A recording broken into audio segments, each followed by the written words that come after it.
Bonjour, c'est Josiane Joyce.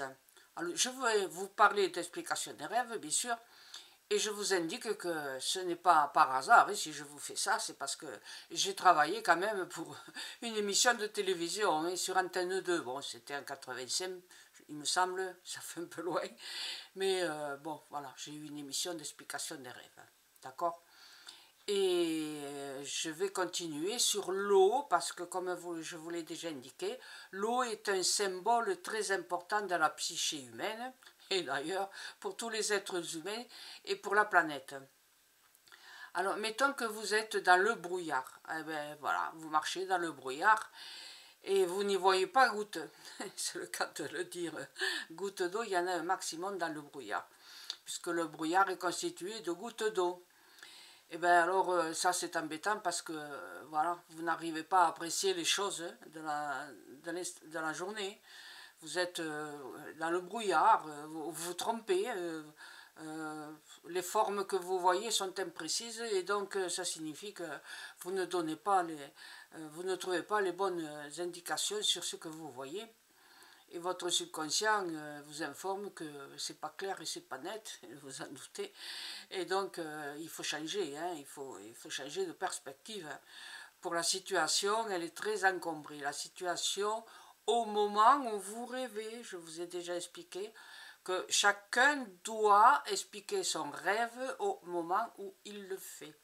Hein. Mais je vous donne des petits tuyaux pour que vous y puissiez y parvenir. Si vous regardez, je sais pas, vous marchez au bord d'une rivière et vous voyez une cascade, elle est magnifique, elle est formidable, et vous supputez que derrière la cascade, ben, on peut voir, je sais pas, quelque chose de magnifique, de merveilleux, un pays extraordinaire, et vous voulez passer à travers le rideau de pluie, le rideau d'eau de la cascade. Eh bien, vous ne pouvez pas, voilà, vous n'arrivez pas ou vous n'osez pas. Ça veut dire que vous êtes là aussi la même chose que pour le brouillard. Ben, vous avez des sentiments d'inquiétude, d'anxiété qui vous empêchent d'aller plus loin ou de voir plus loin la suite des événements de votre vie. Et c'est pas bon, quoi. Voilà, c'est embêtant. Par contre, si on regarde toujours dans le phénomène de l'eau, vous voyez un lac. Ah ben, un lac, c'est bien un lac. Voilà, c'est un miroir dans lequel se reflètent les choses. Le ciel, les miroirs de l'âme. Voilà.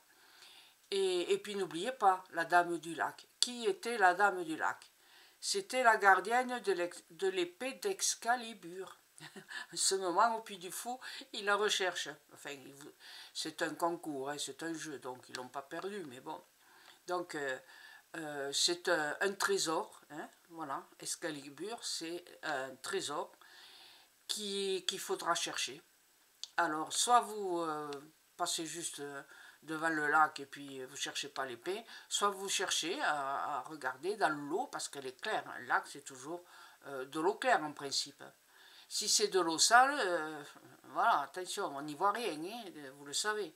Ça veut dire que vous n'arrivez pas à trouver la réponse à vos questions et la perspective est nulle et négative. Merci d'être venu et d'avoir écouté. À bientôt. Au revoir.